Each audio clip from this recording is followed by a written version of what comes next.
Please help me to reach 1,000 subscribers. I used to believe love was straightforward. You meet someone, you commit, you share your life. I thought that true love was enough to carry a relationship through anything. I was wrong.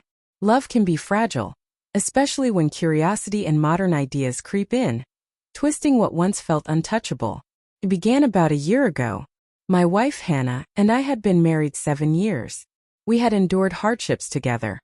Money problems, family grief, long stretches of quiet that come when familiarity dulls attention. I thought we were strong. One evening Hannah sat me down. She looked anxious yet certain. I've been reading about open relationships, she said, fidgeting, and how they can actually strengthen marriages. I laughed, assuming she was joking. She wasn't. I just think, she continued softly, we've stopped growing. Maybe exploring could help us reconnect, appreciate each other more. Her words hit me like a sudden wave. Explore? Freedom? I didn't know what she meant in the context of marriage. Are you unhappy? I asked. She shook her head quickly. No, I love you. I just don't want to end up resenting you. That night we talked for hours. She insisted she wasn't asking for separation, just openness.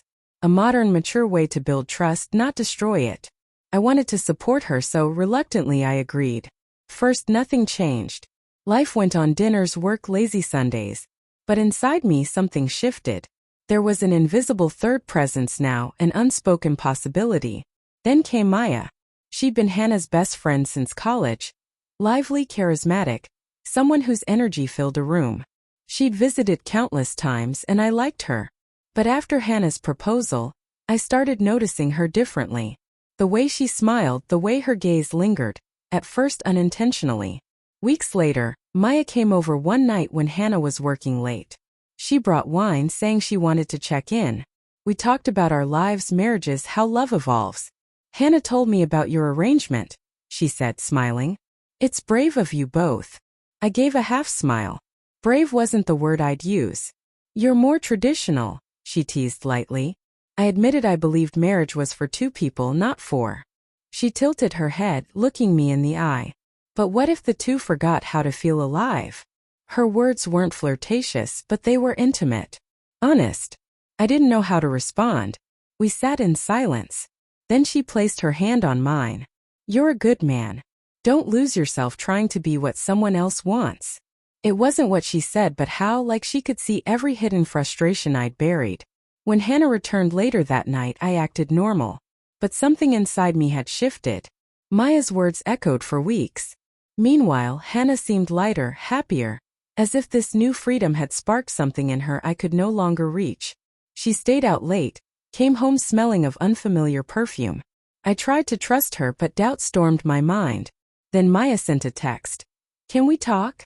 I shouldn't have gone, but loneliness and curiosity pushed me.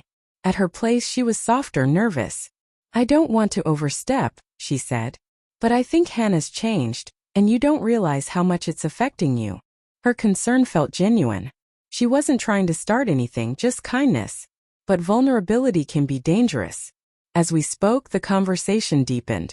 She admired my loyalty, my steadiness. Then quietly, almost a whisper, she said, if she can't see what she has, someone else does. I froze. My heart raced. I didn't respond, but I also didn't leave. Nothing physical happened, but something shifted, emotionally, irreversibly. She looked at me the way I hadn't been looked at in months, like I mattered. At home, Hannah was asleep. I watched her, wondering if she still saw me as her husband or merely a participant in some experiment. Our marriage had opened, yes, but not in the way she intended. It hadn't created freedom. It had created distance. Weeks later, I finally told Hannah how I felt. Not about Maya's words, just my emotions. She was silent, not angry, not shocked, just quiet. I didn't think it would hurt you like this, she whispered. I told her it didn't make us stronger, it made us lonelier. We sat in silence, no rules, no pretenses, just honesty. She cried, truly cried, and I held her. For the first time in months, we were two people again, not two abstract ideas of love. Looking back, I understand now. Opening a marriage doesn't fix what's broken. It magnifies it. Love isn't freedom from commitment. It's freedom within it. Maya's words, her presence, they'll always linger. But letting someone else occupy the space your partner should hold isn't openness. It's the beginning of a fracture.